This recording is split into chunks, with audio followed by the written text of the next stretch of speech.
All right, here we go. Let me get my screen shared and we're going to be doing this thing.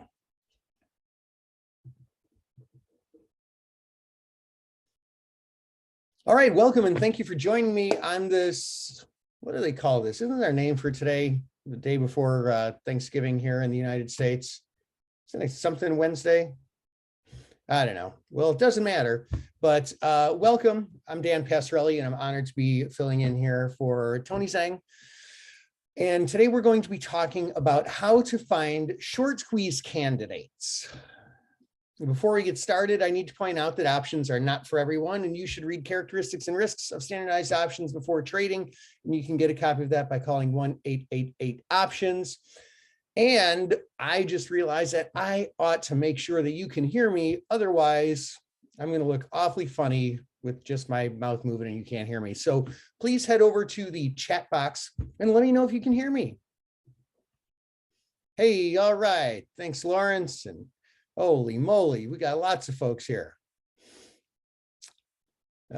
Jose and Amy and Yang and Hidden and Phil and Umesh and Serge and Francois, Michael, Anthony, David, Double, Stephen, Sibo, Scott, Thomas. All right. You guys are all awesome. Thank you so much. So here's how we're going to start out. We're going to start out this conversation talking about apes, but no, not those apes. These apes, this new generation of self-directed traders who refer to themselves on the social media platform Reddit as apes. Earlier this year, I was sitting in front of my trading computer reading stories of these brand new young traders who made hundreds of thousands of dollars, even millions of dollars, are things that I read, trading options on stocks of companies that were basically going out of business. And seemingly out of nowhere, the stocks went up several hundreds of percent, literally overnight, literally. And these young folks who just started trading somehow found these stocks and got in before anyone else. And so this is me. Like many of you, I thought, how could these guys figure out how to find these stocks when people like us who've been trading for years could not? And it was embarrassing. It was demoralizing.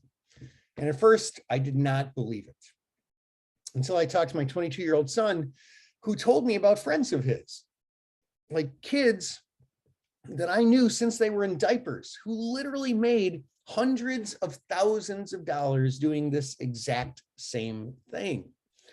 And it was then that I knew that I had to create a system that would spot huge moves before they happened so I could participate in trades like this in the market too. And today I'm going to share with you exactly how this system works so that when you spot them, you can trade them too. The first thing you have to know is that the way this is done is by trading short squeezes. In order to understand what a short squeeze is, first we have to understand what short selling a stock is. So here's a crash course. Short selling or shorting is when a trader borrows shares of stock and then sells them to someone else. Short sellers make money by buying the shares back later at a lower price than they sold them. So short sellers make money when the stock falls, but there are risks. If the stock goes up, the short seller can lose. And so here's how this works. When there's a lot of short interest, which we're going to talk a little bit more in a second, when the stock begins to rally, if it starts rising too much, those people who are short the stock have to buy it back to cover. Because here's the deal. When you buy a stock, it can only fall to zero. You can only lose what you pay to put into it. But when you short a stock, you don't actually pay anything. In fact, you get money put into your account because you're borrowing something and then selling it. You have to put up a small percentage of that as margin.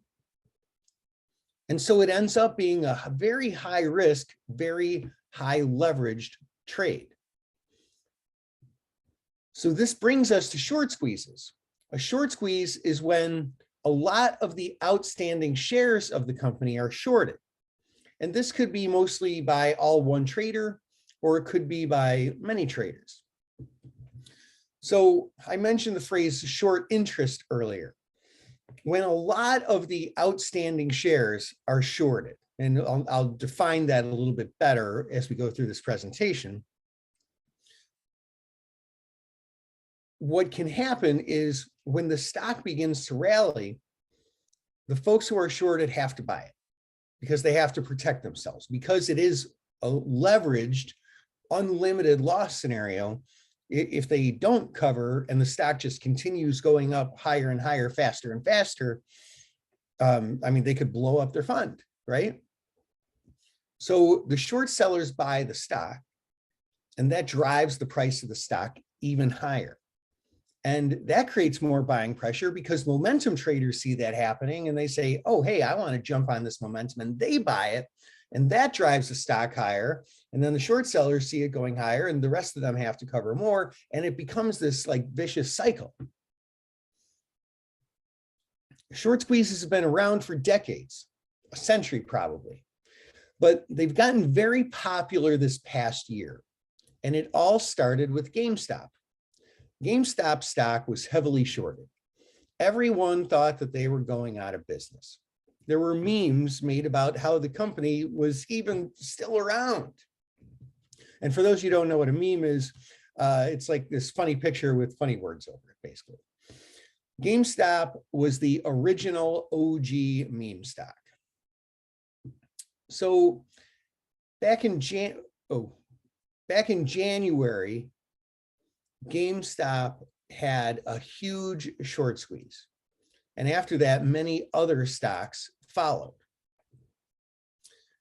GME went from $19 to $483 in 2 weeks. And much of that move happened in just a couple of days. Can you imagine? Now, can you imagine if you were trading like the more leveraged and limited risk call options? Wow, right?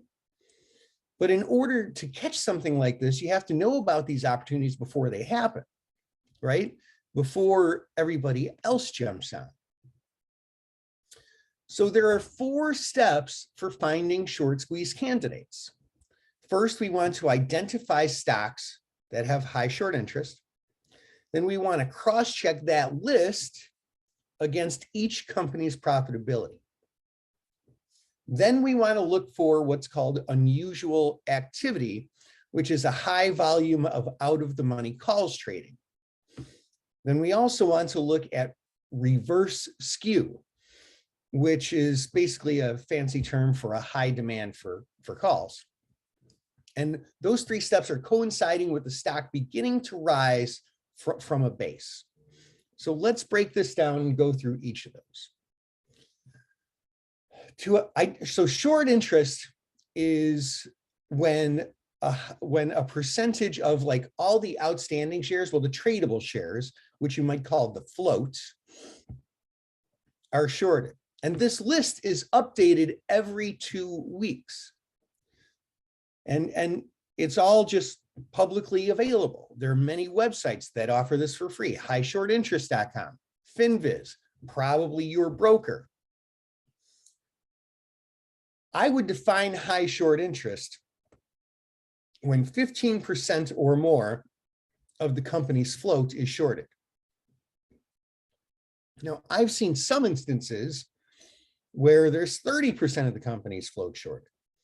In fact, back when GameStop was really shorted, there was over 100% of the available shares shorted.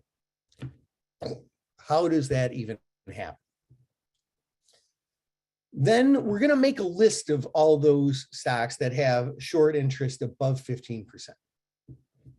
And then what we're going to do is we're going to manually cross-check each one of those companies against the company's financial health.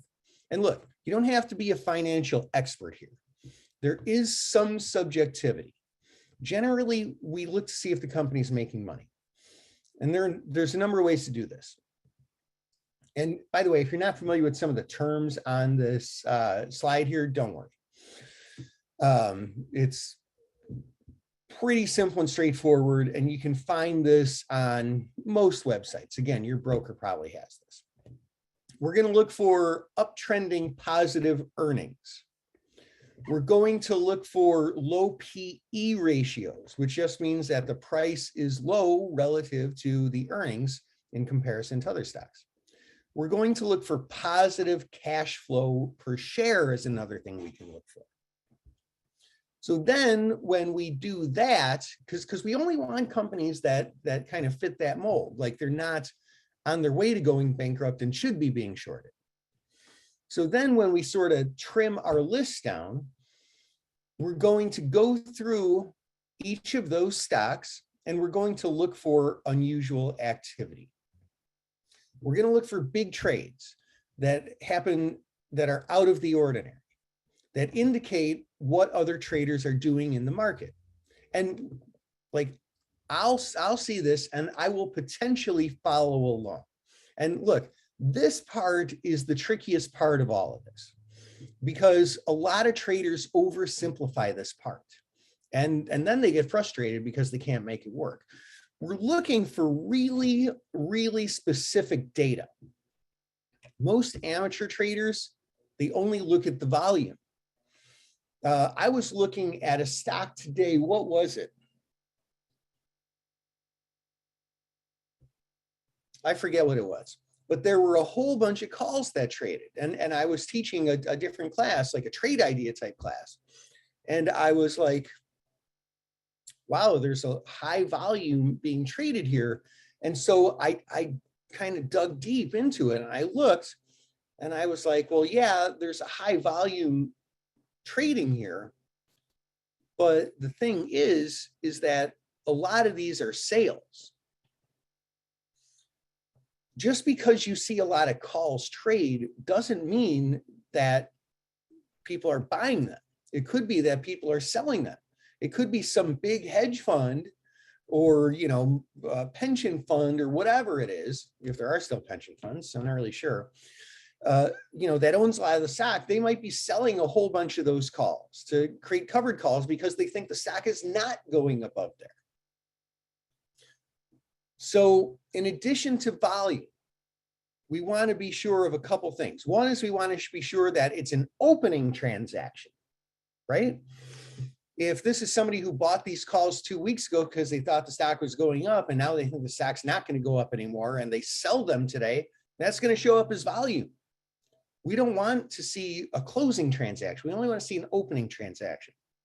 We also want to see, for these calls, buying transactions only. Is somebody buying these calls because they believe it's going to go up, or are they selling them because they think it's going to not go up? We also want to see only outright transactions. That means not part of a spread. Somebody just simply buying these calls. If somebody buys these calls, but they also buy the corresponding puts of the same strike, that's a straddle. That doesn't mean they think that the stock's going to go up. That means they think that the stock is just going to be really volatile and they don't know which way it's going to go. Could be a scary position to get into. Also, if it's a sweep. Now, sweep is when a trader goes in and just buys a whole bunch of options all at once on the offer, and it goes up on several different exchanges at the same time. Now, the reason why that's important is because that really shows conviction.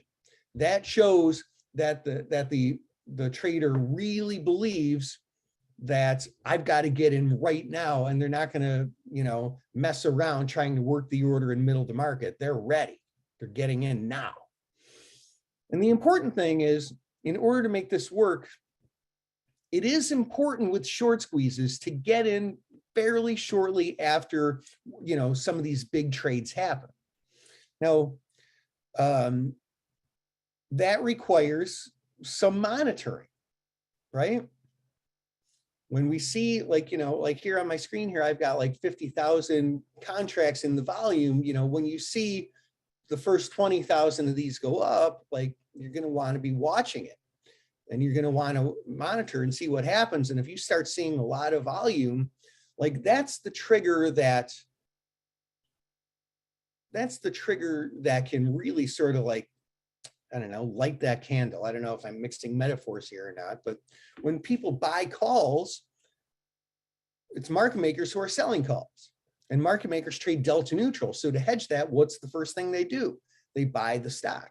So when somebody's buying a lot of calls, it creates natural pressure on the stock. And then we see that stock starting to go higher, and we see the short squeezers starting to get nervous, and we see the momentum traders jumping in. We see, this situation where we can get one of these big moves that we're talking about. Now, the fourth thing is that all this coincides with the stock rising from a base price.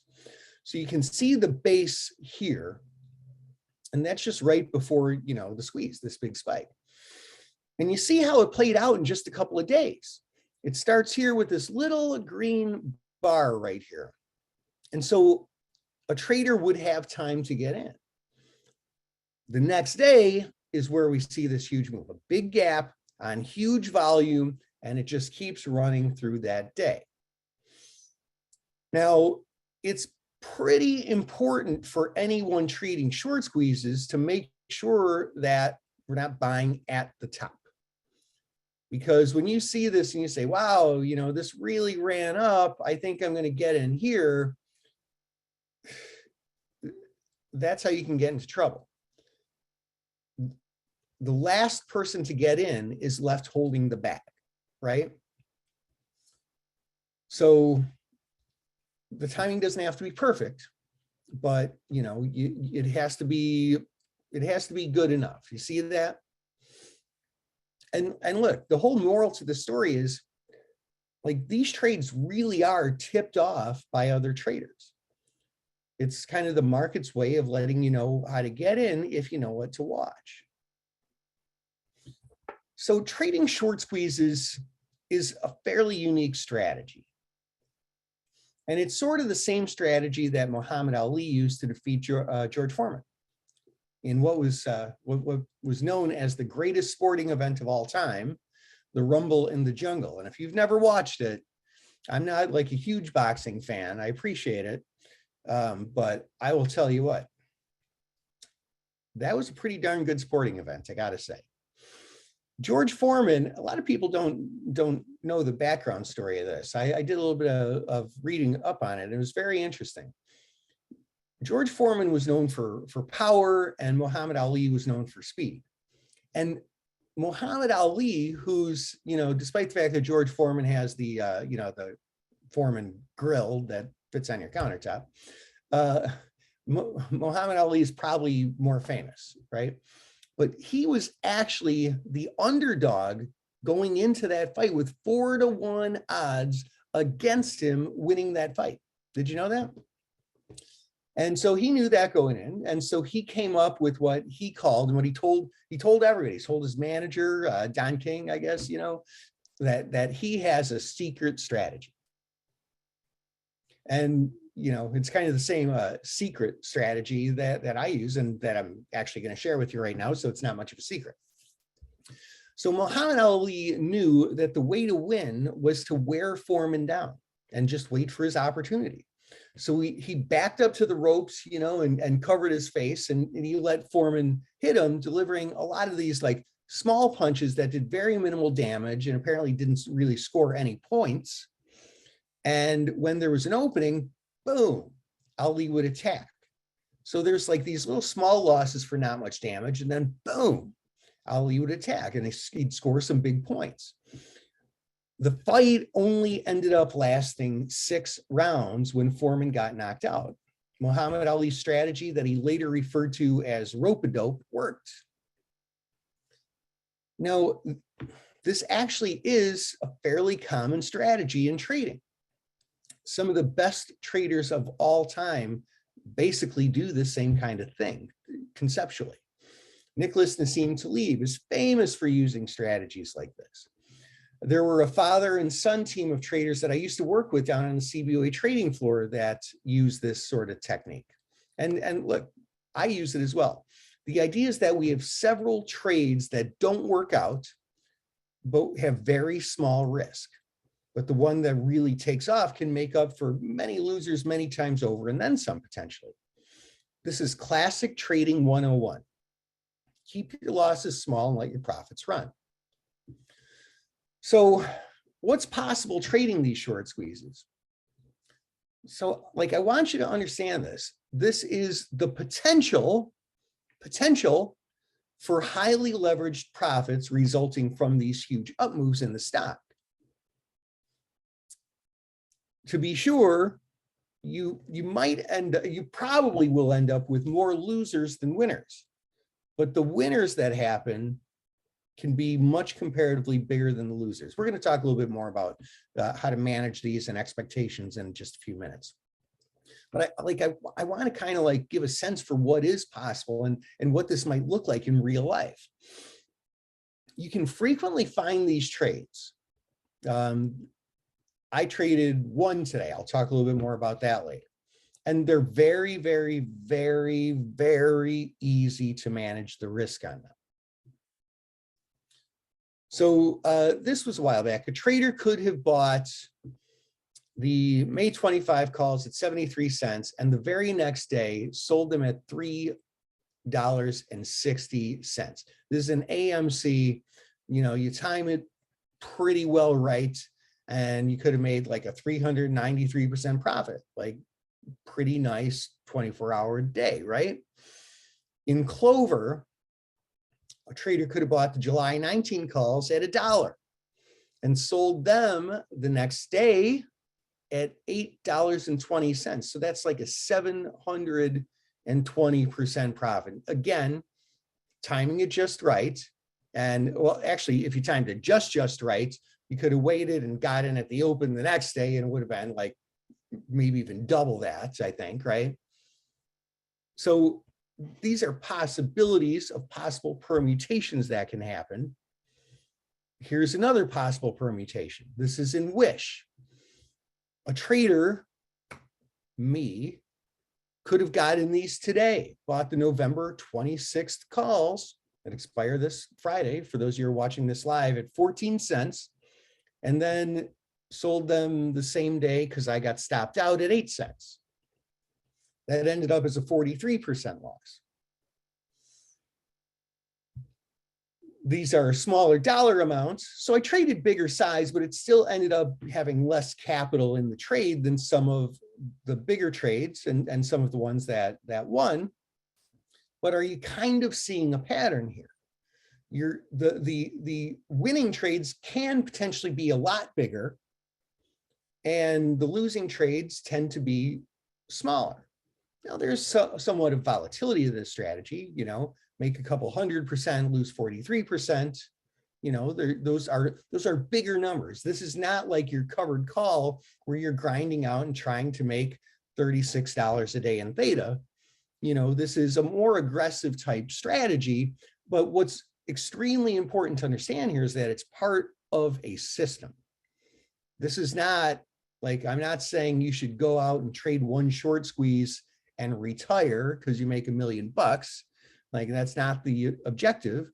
But what I do is I trade these all the time, pretty much every day. And in the long run, you know, when you have numbers like these, it can add up to something really nice. Now, again, like I showed you some that worked out super great. I showed you one that didn't work out. And, you know, you're going to have some that lose. This is a trade here that also actually didn't work out as planned. And as you can see, the trades from my trade history at the bottom, I actually remembered on this slide to put the trades in. I bought this, it was just a 2-lot on a very low value amount. I bought I traded this, excuse me. I traded this really small because I was trying out a new management technique. So I bought like a 2-lot at 23 cents. And then on September 1st, the stock popped and I sold half of it at 70 cents, which is almost a 200% profit. But then the stock started coming back down. So I closed the other one at 36 cents. Still a profit. Could have like formally set a trailing stop, but I just sort of watched it. So that ended up an average price on my sales at 53 cents. And so look, I got in here. What's going on here? Whoops. What the heck happened here? The computer's being funny. I got in here and I got out here. And so it's really, I mean, it's really just like this little teeny candle. This is not one of these gigantic, huge spikes, and kind of rode it up just a couple of days. And it was still a solid 130% winning trade. And like I said, like, do you see a big spike there? No, like this is arguably one that didn't work out spectacularly or anything, but it was still really solid results. So let's go back and revisit sort of these expectations, because like I really want you to understand that this is a system, and not to get like, you should get kind of starry-eyed about these big percentages, but take it in the right proportion, take it with a grain of salt. Like to me, the system itself of doing it over and over again and having some of these big winners and having a couple small losers and some of these big winners, like overall, like the potential to grind out profits in the long run, to me, is what's exciting. It ends up being really all about the management, right? It's not buy and hodl, and just like wait for the, the moonshot, right? Your win rate times your expected return equals your long-term profits, or your win, or maybe another way, the percentage of times you win times your average profit, plus the percentage of times you lose times your average loss, negative number, is your long-term profit. And like I said, to me, that's the exciting part of this. Now, another thing is, I just sent out a video to our traders on this recently, setting a baseline for sizing your trades. Some of these trades, like the one I made today was, I bought it at 14 cents, right? Some of them I'll buy at like $1.30. Some of them I'll buy at $2.25. So I'm not doing 10 lots on everything, right? I'm trying to do like the same dollar amount on the typical trade. So if it's like for pennies, I'll trade a lot more. If it's for dollars, I'll trade a lot less. So that like, the number of contracts times the price per contract equals the amount I'm putting into the trade. That's the part that I try to set as a baseline and have that pretty much the same for all the trades. Then I'm not guessing, if there is one that I like a lot better, I might put a little bit more in there, but I'm doing it consciously, not randomly. And to me, the most important part of trading this system or any system is that it's really fun, and it's good to have fun in your trading. To me, that's the most important part about trading. So that said, I am wondering and hoping if you have questions, and I would like to entertain them right now. So let's start with the ones that are here under Q&A. And if somebody has some under chat, I'll be sure to get to those too. Anonymous says, fantastic presentation as always. Thank you. Where's the best place to find unusual activity information? So look, one place to find them is that any options friendly broker has that information readily available to you. And like I shared with you some of my option chains, and let me just go back to a screenshot of some of these. This is exactly the way I have my option chains set up in my trading account. I've got the bid and ask, of course, because you have to have that. I've got the size on the bid and the size on the offer. I don't use that on every trade, but I use it sometimes. And then I've got volume and open interest. That's where we're getting a lot of that data from. And then delta, theta, vega, and implied volatility. But volume and open interest is specifically what we're talking about here. Volume is how many contracts per strike, per specific option traded today. Volume always starts at 0 at the beginning of the day. Open interest is how many contracts have been opened. And so that's a sort of like a running total. David says, how do you determine whether the transactions are opening or closing, buying or selling, or outright as opposed to being part of a spread? Where is that data? Great question also.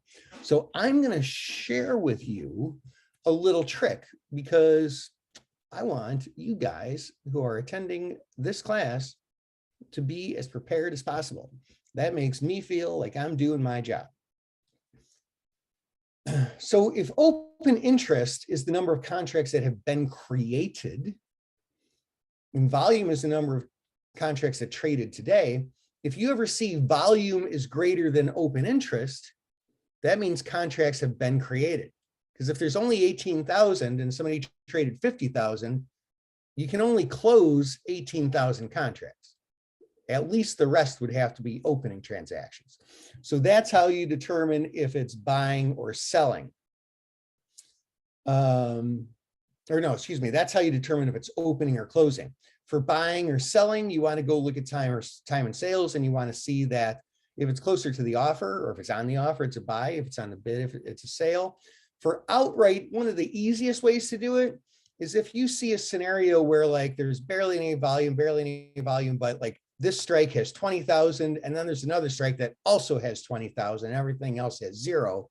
It's probably a spread. I mean, you can find that in time and sales as well, but that's your first tip.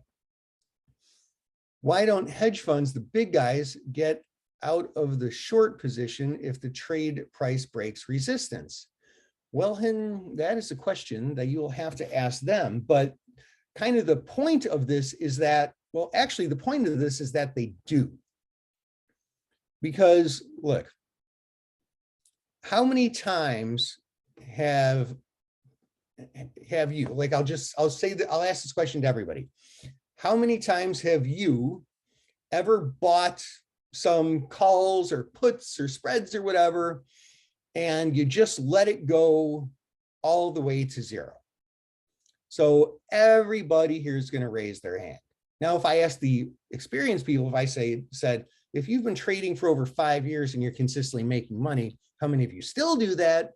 None of the hands are going to go up, right? I mean, everybody's done that at one point, but it's not a good practice. So it works the same for the hedge funds. Like you don't get somebody giving you $1 million of theirs to trade unless they have a lot of trust in you and you have a proven track record. So the people who are hedge funds, they don't just go and say, yeah, I'm going to short this. Oh, it's going up. That's okay. It'll probably come back, and just let it go to the moon and have these leverage losses where, all the people who gave you $1 million to trade, their $1 million are gone and the fund's worth negative, and he's getting a margin call. Like, they don't do that. Like, they can't. That's how they end up in jail, right? Or in big, like a world of hurt, right?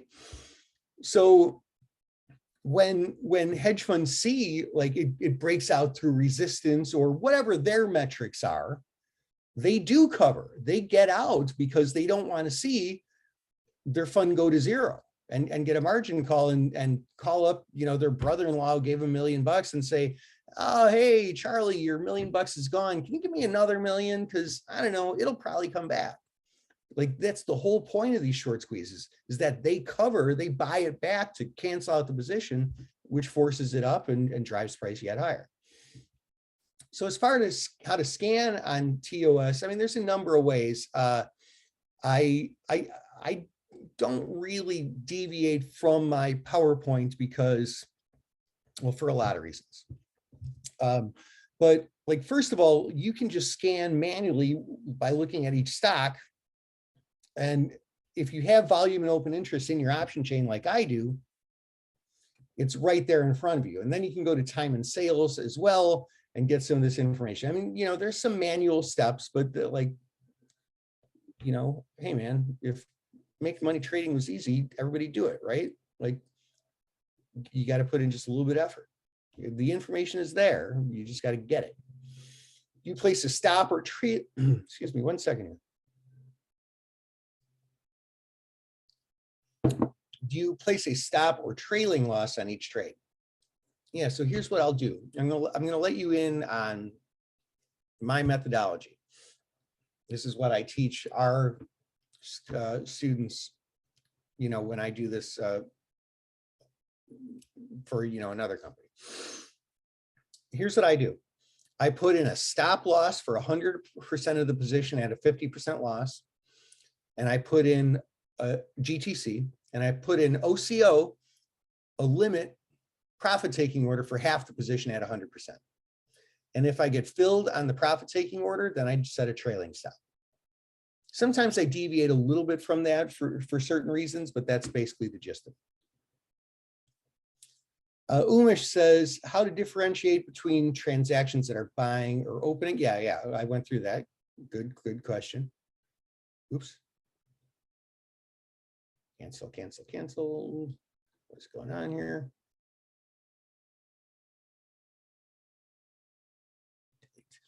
Anthony says, when are you seeing a swap on put? Wait, what now? When you are seeing a, oh my goodness. And I'm wearing glasses too. When you're seeing a sweep on put, is that when you're seeing a sweep on the puts, is that a conviction that the stock is going down?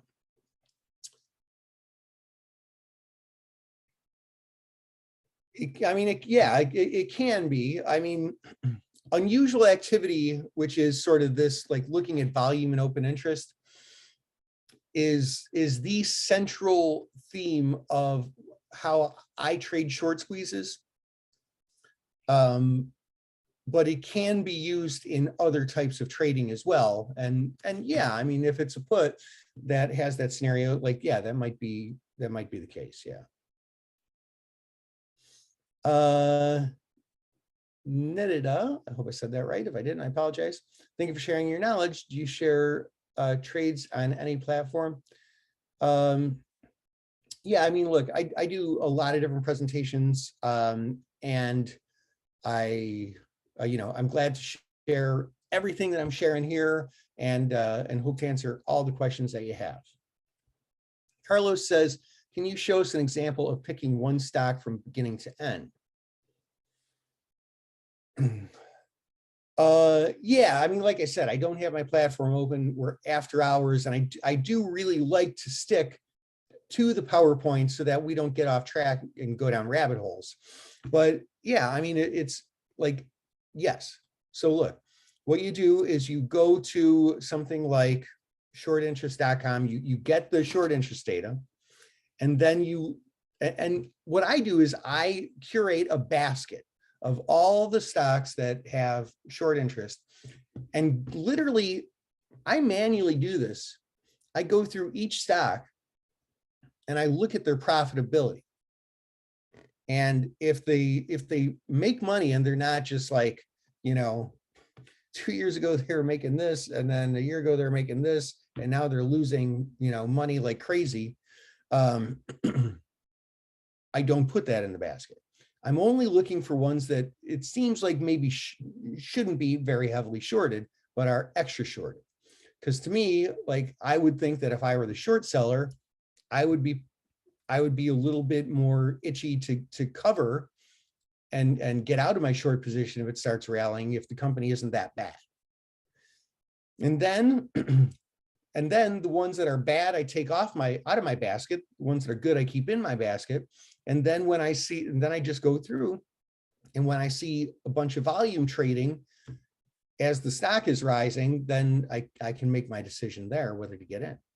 James says, have you had experience using volume spikes in the underlying as a filter, using Bollinger Band attached to the volume and using 5 to 6 standard deviations?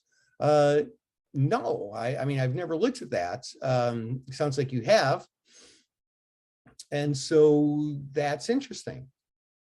That is interesting. I mean, one of the reasons why I use the options is because I feel like there's a lot more information in the options. And one other thing that I didn't really mention is one of the things that I didn't really mention is that there's also something called a gamma squeeze. You know, like you see some of these where there's 50,000 calls being bought in one strike, 30,000 in another. There's like hundreds of thousands of options being bought. That means that market makers have hundreds of thousands of options short. That means they have a bunch of short gamma. What short gamma means is as the stock rises, they get more negative deltas. So the market makers have to buy stock to hedge, to protect themselves. So that adds yet one more party buying.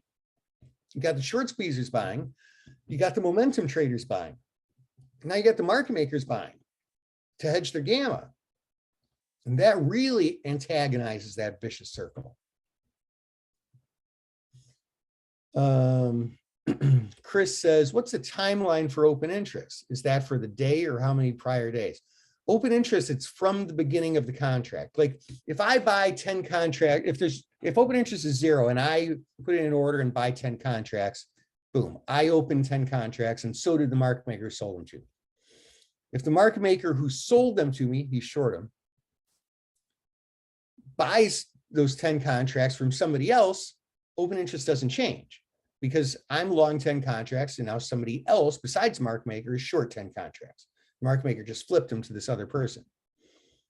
But then if I decide to sell those 10 contracts and I happen to sell them to the person who short them, you know, then we're closing the contracts. Right? So it's a running total from the beginning of trading that contract. Scott says, do you use a screener to curate a watch list? If so, do tell. Yeah, I mean, for the starting point to get the high open interest, I use FinViz to get those stocks.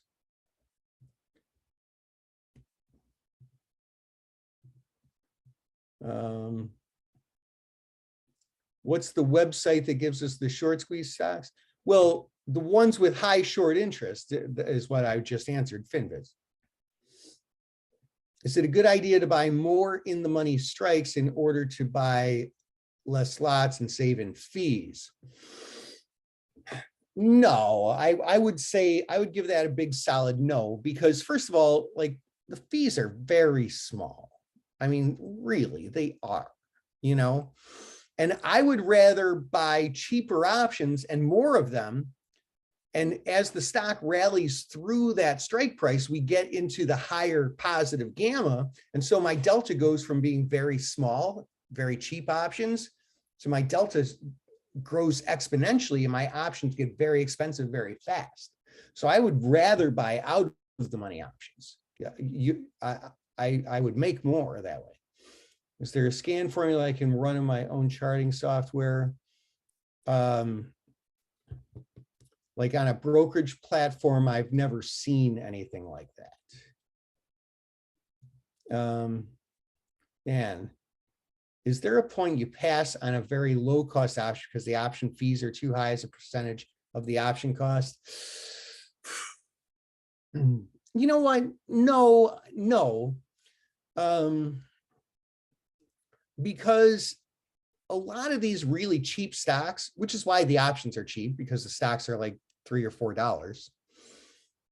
Like when they hit, like they can go up 50% in a day, and you can go from an option that's worth a nickel to one that's worth 75 cents. And so, yeah, you're paying more commission as a percentage of your initial trade, but the ones that work out, you just get, like, I feel that you just get so much greater profit that it's worth it. So buy to open calls on unusual call volume, yes. If a short squeeze takes a few days to form, how can we get attention to begin looking closely? Well, I mean, look, one way to do it is just to go through manually and look at your list of stocks.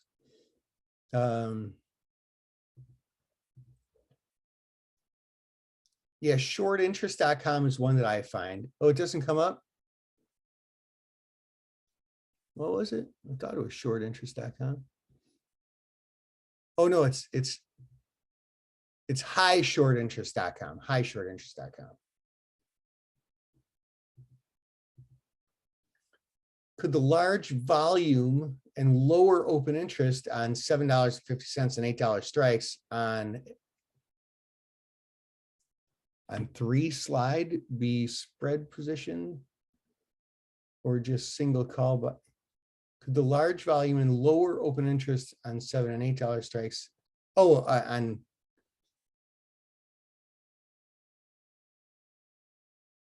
hold on a second.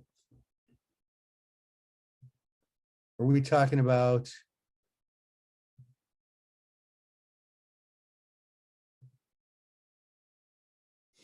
Well, I mean, look, here's what I like to do.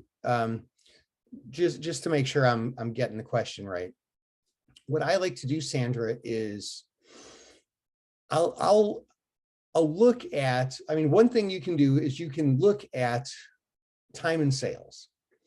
And if it's marked spread, or if you see that it just so happens at the exact same time that somebody bought the 7.5 calls or 8 calls, there was the exact same number of contracts traded on, you know, the 7.5 calls or 7 calls or whatever, then like that's when you know that it's a spread.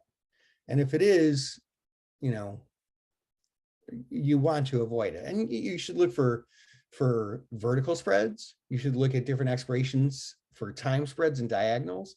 You should look at the puts to see if it might be a straddle or a strangle. Yang says, what expiration timeframes do you usually buy calls for short squeeze candidates? Short timeframes like 30 to 45 days or longer like 6 months? Short timeframes like a week or less. Typically, the ones that I traded today, which mind you, it was one that didn't work out. Those expire this Friday in 2 days. But I would say almost all the ones that I've traded have been 2 weeks or less. You know, this is not a buy and hold strategy. This is an active trading strategy. And so, and look, I want to be very clear about this for everyone. There are traders and there are investors. If you're here watching this webinar and you are typically the sort of person who trades covered calls and cash secured puts in your IRA and you're very conservative, like honestly, this might not be a good strategy for you. Right? This is much more speculative, and there's much more variance in profitability, much more volatility in your P&L, but it can be an excellent trading strategy in the long run. So like this is clearly like for more active traders. What is the typical duration you go out on a trade? Yeah, again, less than 2 weeks generally. Sonny, can you tell the ratio between open buy versus open sell in the open interest? Well, no, you can't. You can only look at the volume on the day. And so, yeah, I don't look at it that way, and I wouldn't look at it that way. But I see where you're coming from, and that is a very insightful question for sure. Do you roll up when your trade is working? No, these are binary events. I'm taking profits or letting profits run, or I'm getting stopped out. That's it. I don't do a lot of adjusting, rolling, or anything like that. What is risk and reward? So, I mean, in the way I manage them, the risk is usually about 50% on losers, 50%. And on winners, it ends up being over 100%, generally speaking. There's some when I pull the plug on early for various reasons and don't lose as much or don't make as much, but that's generally the idea. All right, let's see. Do we have any questions under chat here? What we got here? This is a formula that you use as a filter. Oh, that's pretty interesting.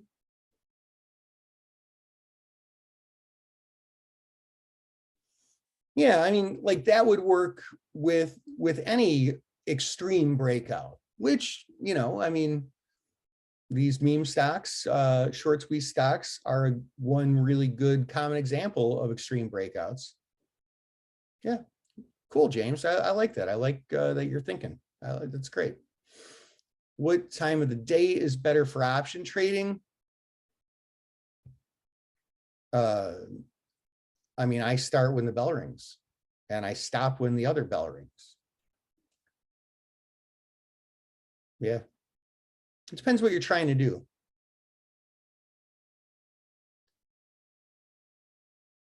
James says, if you could recommend only one of the two books you've written, which one?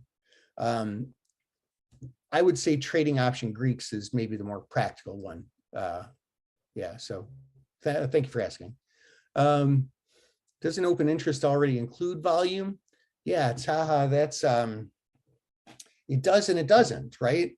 Like that example that I gave where I buy 10 contracts from the market maker, but the market maker closes them and flips them to somebody else. Like there were two different 10 lot trades, but open interest only stays 10. And then if I close them with this person, open interest goes down to 0. So yeah, like, it does and it doesn't,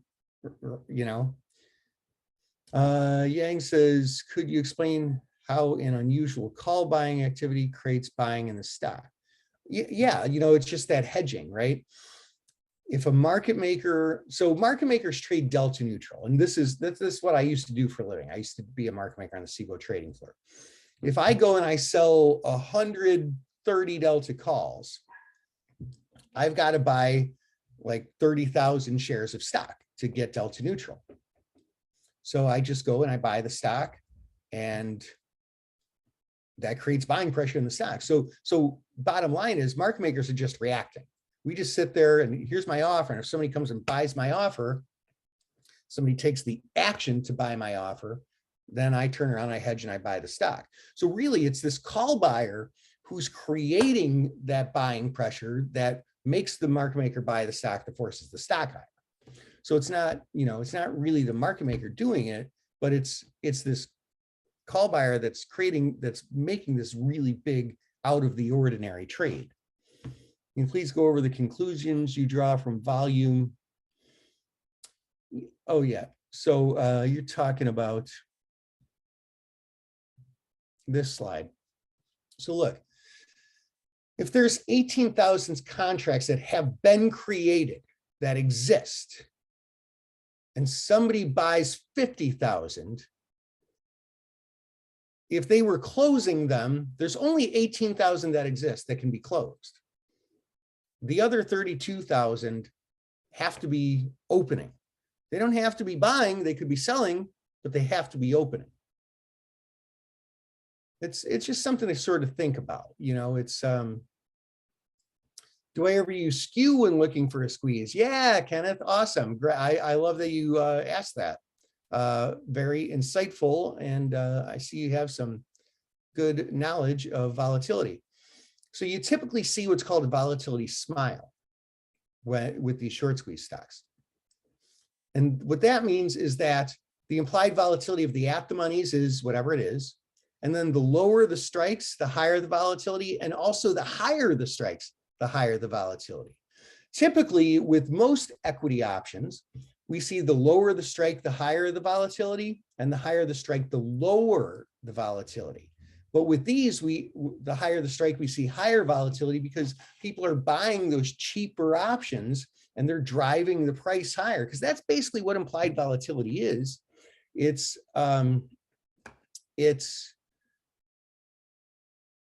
basically how cheap or expensive the options are. So great, man, great question. Michael says, I had a 10 lot on GME, that expiration a week prior to take it off. You wish you could have had this information then. Yeah, well, if you ever show me how to get tomorrow's newspaper today,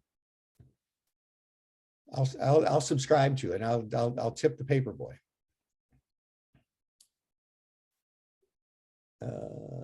Will the recording be mailed out? Yep, the good people, Michelle and folks here at OptionsPlay will send out an email probably, well, tomorrow's Thanksgiving for Americans. So you'll get an email soon, I think. That's typically how it goes. Okay. As a rule of thumb, the higher the short interest, the more chance of a short squeeze. Yeah. I would definitely say yes. And let me just make sure. Could you teach us how to use the OptionsPlay unusual volume report, please? You know, like I said, like honestly, I try not to deviate from my presentation because I find I can get really off track. But there are some educational pieces on the OptionsPlay website. If you are a subscriber, you can access all those. If you're not a subscriber, it's I don't know exactly what it is offhand, but there's like, it's honestly, like I look at many services. I've been in this business for 28 years, and you get a shockingly huge amount of amazing tools from OptionsPlay for an extremely great value.